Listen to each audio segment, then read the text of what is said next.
Okay, everybody, welcome to the 13th episode of the ABC Hockey Show. Again, appreciate everyone tuning in. If you have any comments, please feel free to email us at abchockeyshow@gmail.com. Leave a comment under the YouTube video or on our Facebook page. To this episode, we're going to dive in. We're going to talk about the expansion draft, touch upon a little bit of the actual draft, and then looking at some unrestricted free agents, restricted free agents, and some offseason signings. So to start right off the bat, Las Vegas, as we all knew, took Marc-Andre Fleury. I really don't think you could have a classier guy, a classier goodbye, a guy who really is looking out for the team. I understand that he's looking to start, so there were some ulterior motives in him waiving his no move clause to go to Las Vegas, but he very easily could have said, "No, I'm not doing it. I could win another cup here." And I'm not going to go because I'm selfish or, for any number of reasons, he could have just said no. It could have been a me thing. And instead of it being something that was potentially very, very ugly, it turned into something that was really, really nice, a really nice farewell. And I would have to say Penguin fans would only wish the best for him and, just want to see him succeed in Vegas. He's a great guy, a great teammate. I think it's a great pick for Vegas. It's a little expensive for them, but they have the room. And again, I think that he's going to be great for their organization and great mentoring some of the younger, both goalies and just overall players. A really good locker room guy. Sad to see him go. But again, just from where the Penguins are going to be in the next 5 years, Fleury just unfortunately didn't make sense. And obviously Murray does. Yeah, I think Fleury proved to be a phenomenal teammate, a phenomenal he's a leader for sure, but just a phenomenal support member of a team, and that's what Vegas really needs. Yeah, and he's also a great goalie. Is he the best goalie in the league? No, but he'll give them a chance to have a good goaltending performance every single night. Yeah. Look, he gives you a chance to win. He's not a nine. He's not a .933 save guy. He'll be in that same .910, .192. Save percentages. He'll give up, call it 2.5 goals. He's in that 2.3 or 2.1 goals against average guy. But, I think even more importantly than his actual playing skills, and he still has great skills.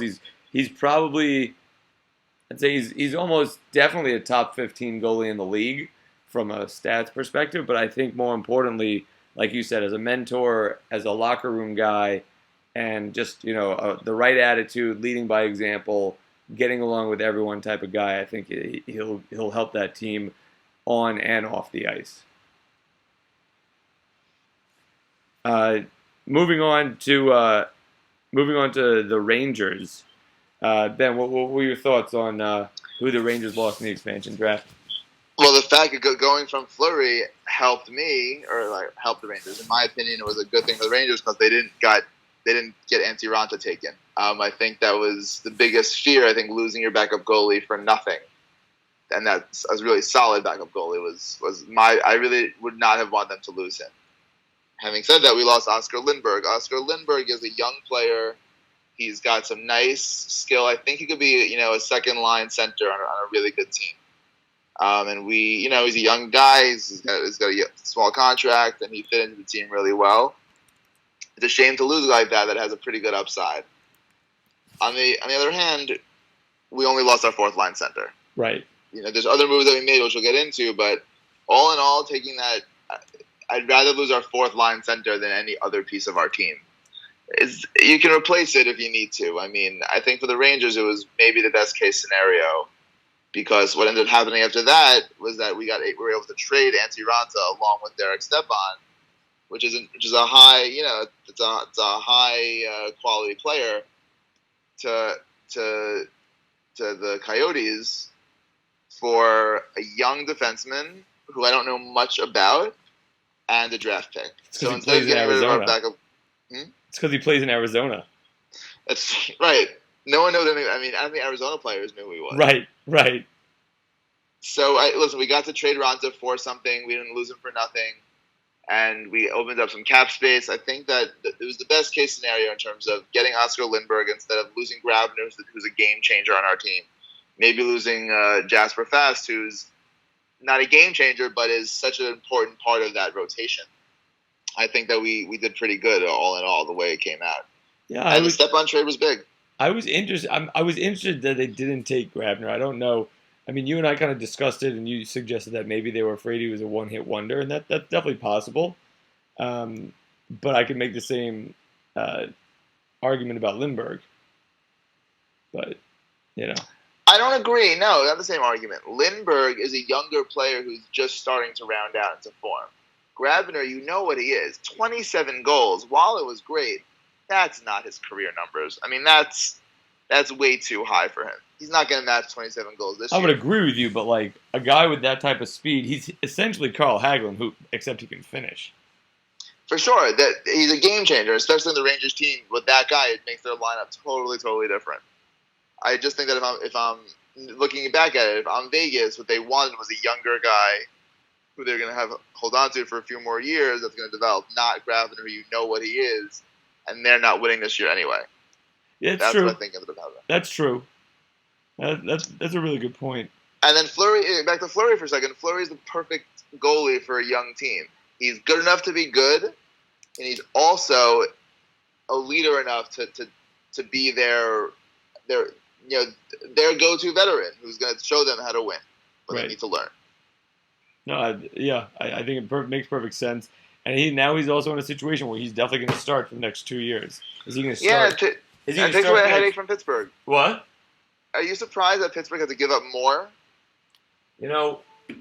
Honestly, I think that was just a really good negotiating on the part of Las Vegas.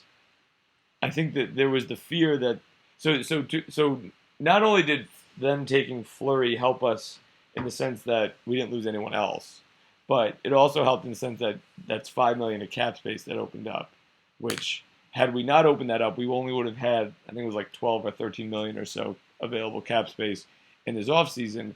So while we didn't want to quote unquote lose Fleury because we loved him, but from a numbers perspective, it made sense, especially because we already had a number one goalie. So to pay a backup $5 million didn't make sense for us. I think Vegas realized that, and then they also realized that there were a ton of goalies available for them. So if they didn't take Fleury, they would have been able to draft another starting goalie. Maybe not as good in the locker room, but maybe a little bit younger. Maybe, you know what I mean? Like they had enough that where they could have drafted any other starting goalie. So they didn't need to take Fleury. It wasn't like there were two starting goalies and available and none of them were quality. They were all like Anthony Niemi guys. No, there were a lot of good goalies in the draft available. So I think that's why Vegas was able to take advantage and kind of weasel a little bit more. Now, did the Penguins give up much? No, they gave up the 31st pick. It wasn't the 31st pick. They gave up a 2020 pick, I believe. Yeah, 2020 second round pick. So, again, it's not a huge deal, but it is something. It's something more than we expected, but at the end of the day, it's not. I don't think that's going to be a huge mover. Right. Speaking of some free agents, another trade, that affects the Penguins, and there's something here that I think that may move this.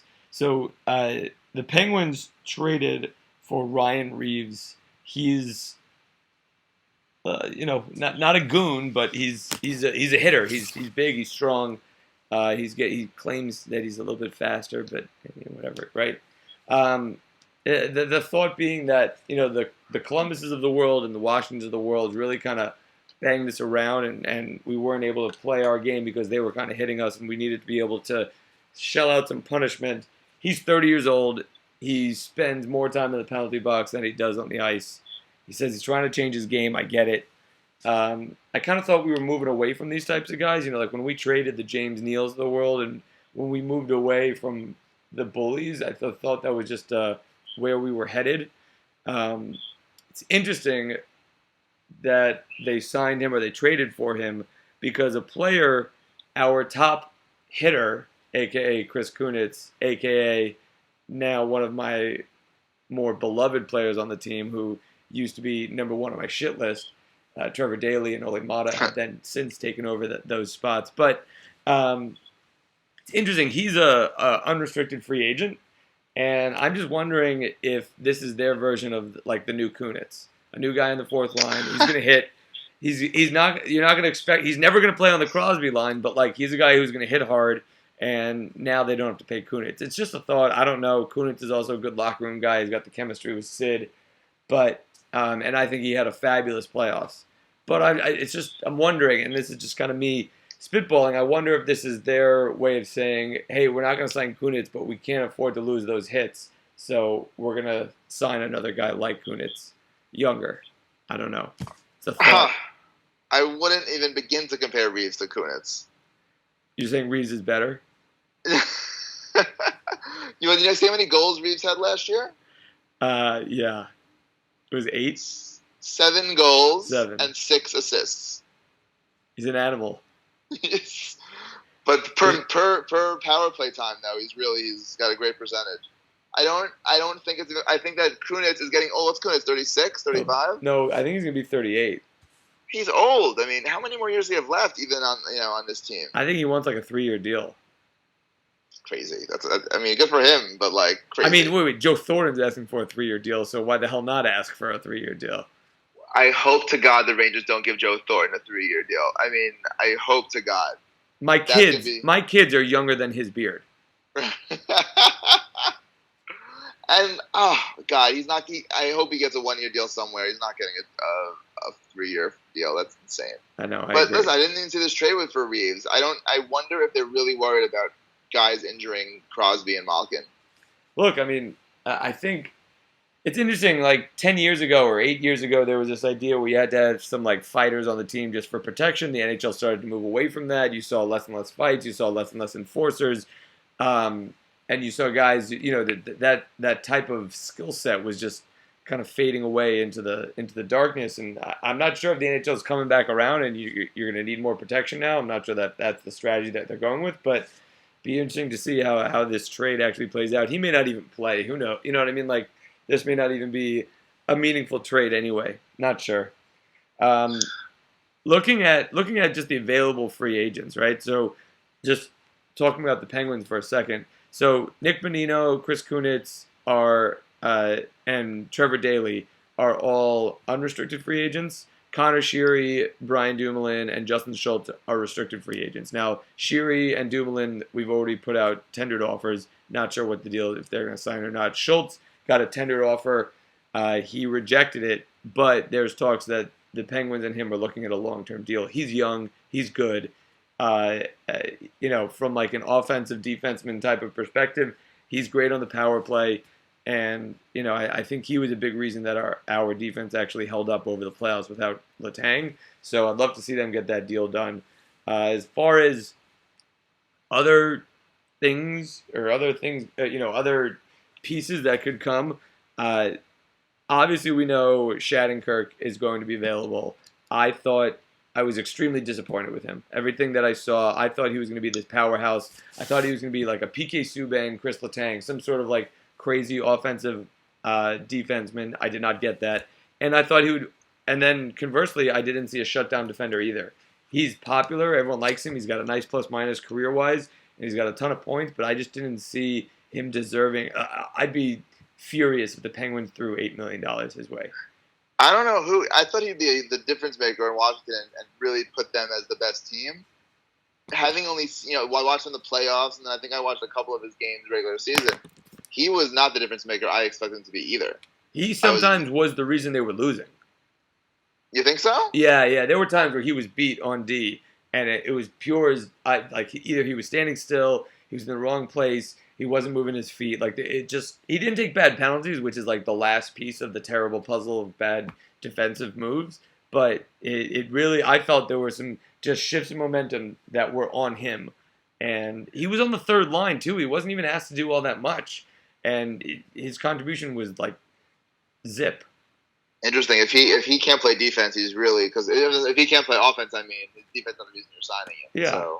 Yeah. So he's a guy that I would not like to see. On the flip side, Carl Alzner on Washington is going to be an unrestricted free agent. He's 28 years old. He has a career of plus 61. I think he was plus 28 last year. he's good, he's young, and he's a guy I would not mind if the Penguins started talking to. How old is Alzner? He's 28. Oh wow, he's younger than I thought. He's been around for a while. Yeah, he's 28. That's a good sign. Listen, you guys, who are your 6D men? So we had. Do you want to include Letang or not? I do want to include Letang. Yeah. All right. So is he not coming back for any reason? No, he is. You got Letang and Schultz, Mata and Cole, and then a combo of either Dumoulin and Trevor Daley. We had Hainsey, and then we had Streit also was there. Yeah, Streit did not do well. He played in like one game in the playoffs. But those were our 6 or 7 defensemen, if you will, over the playoffs. Yeah, you definitely could use an upgrade there. I think Letang is by far your best player. I don't even think you have your second, your top pair doesn't even have a good second. It's interesting. Schultz. I think Dumoulin plays well with either Dumoulin or Cole. Cole and Dumoulin are both more of your pure defensive defensemen. Mata, I still don't know what he is. He's when he first came to the league, people were thrilled with him. I think that he's still young. He's like 21. Should have seen him at the parade. He was drunk. He got drunk. But anyways, so he's young. He's still coming into his own. And then you've got Schultz, who I think is a great second line offensive defenseman. A really nice pairing, either for the power play first line or second line. But I agree with you. Another defenseman would be nice. Now, some rumors that I heard out there going around. I don't know if you heard this one. Matt Duchene. You know who that is? Yeah.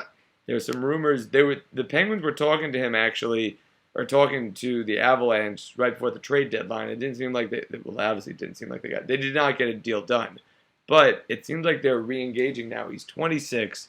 He does have a big cap hit. I think it's close to, maybe it's like $8 million over the next 2 years or something like that. $6 million over the next 2 years. But still, like, he's young. He's 26. If they would sign him, it would mean that we couldn't bring back Nick Bonino. But I have to think that he's an upgrade from Bonino. No, from Duchene is a nice, solid player. I can't believe he's going to even be allowed to go. That's surprising to me. Yeah, it seems like it may be 26. 26 years old, 2 years left. I would not let him go. I'm surprised. I agree. I am surprised also, but it would be a nice move. What about the Rangers? What do you see? Let's move back to the Rangers a little bit. What do you see happening? I mean, there was obviously you can get into some of the signings, some of the more recent signing that happened today, and then some other potential stuff going forward. Yeah, well, the Rangers. So we talked about the trade. Ronta and Stepan are out. They got a new young defenseman, Anthony D'Angelo, in, and they got a draft pick. Their issue right now is their depth at center is very, very lacking. You have Brandon Peary is not even going to be qualified. JT Miller is a wing, and Cristobal Bu Nieves is a young player that's probably going to supplant Oscar Lindbergh. So your two centers are Mika Zibanejad and Kevin Hayes. Those are your two centers right now. That's not a championship caliber team. They need to go after somebody who's a center, and their big want right now is a defenseman, a puck-moving defenseman. I really like. They just signed today Brandon Smith, 4 years, 4.35 per. I like that signing. I think they have a great second pair with Smith and Brady Shea. Right now, their top pair is McDonough, and I don't think they know who. And their third pair is Stahl and Holden. And I think they have a couple of people that they'll look at. Maybe they'll move people up and down. The Rangers are the same team as last year to me, in the sense of no dominant first line. They can probably get some nice depth with a player signing here or there, both on D and at center. And they'll be a nice rounded team. I mean, I wonder if they go after Thornton for a 1-year deal or Marlowe for a 1-year deal. I wouldn't mind those guys. I wouldn't mind if you get both those guys on 1-year deals, and your 4 centermen are Hayes, Zibanejad, Marlowe and Thornton, I don't mind that. Or even if you put Marlowe at a wing and move, Bu Nieves up to your fourth line center. Those are the kind of things they're going to go for. They are in this transition year to me. This is a much more transition year than the past season. They have this young kid on D coming in. They have Brady Shea in his second year coming in. Pavel Buchnevich in his second year. You have Zibanejad, who's right now a restricted free agent. They'll sign him, I'm sure, to I think I'd see like a 3 or 4 year deal, also at 4 per or so. And you got Jimmy Vesey in his next year. I think you have this weird transition where these young kids are gonna hopefully take some strides forward. That the year after, like the next, year after next, the year after that, you have a new kind of core that's built in. Girardi's gone. Clendening is gone. You have basically a lot of younger faces that are going to be there. Yeah, It's interesting. I was just always thinking that the Rangers they're not a team that's like going to kill you with their stars. They're a team that's going to kill you with depth, right? They don't have that, like, again, they don't have a Malkin, they don't have a Crosby, they don't have a Taves, they don't have a Tavares. Rick Nash is a good player. He's a very good player, but he's not a guy like you don't necessarily game plan specifically for him. But for the Rangers, they're the team that kills you with depth. They've got 4. They're 1 and 2 are probably worse than you 1 and 2, but they're 3 and 4 are going to be better than your 3 and 4, and they average out to a really, really good team and an overall just good team hockey. Agreed, and that's what they need to get to again this year, because their top line right now. I mean, again, this is what's crazy. The top line right now, arguably, is Mika Zibanejad, Rick Nash, and Chris Kreider. I mean, I don't even know. Like that's their top line. That's not going to be a line, but those are the 3 arguably best players at positions. Right. I think that they have to re-trigger this lineup to have the same depth as last year, and I think that's going to be with depth signings, not with high-end signings. Yeah. I also think with the Brendan Smith signing, it almost definitely knocks them out of the Shattenkirk running. Which I'm happy with. You know what? I don't want to sign Shattenkirk to a 6-year, $6 million per contract. No, because you sign him for 6 years, and the last 3 years are Dan Girardi all over again. Exactly, and we had enough of. I mean, you're still eating the Stahl contract as we speak. So, like, I think this is a better move. It's better for the cap. It's better for the team. You already know that he works with the team. You don't know if Shattenkirk works with the team. Correct. Yeah. So we'll see what happens. It's going to be interesting. We got a lot of time left in the offseason, though, right? This is the very beginning. This is the very beginning. It's funny. It's bittersweet. I hate that the hockey season's over, but I love that all these moves are coming along. It's going to get exciting after July 4th with all the, you're going to get a whole slew of real quick, real early free agent signing plays, and I think it's going to be exciting. I actually think Shattenkirk waits a little bit just to see how the market plays out. But there's a lot going on, and it's super exciting, and, always love to see the different moves. We will do our best to try and keep everyone posted on all the moves. And again, if you have any comments, any questions, please feel free to give us a shout out. Facebook, YouTube, abchockeyshow@gmail.com. Again, appreciate everyone tuning in, and have a good one. Take care.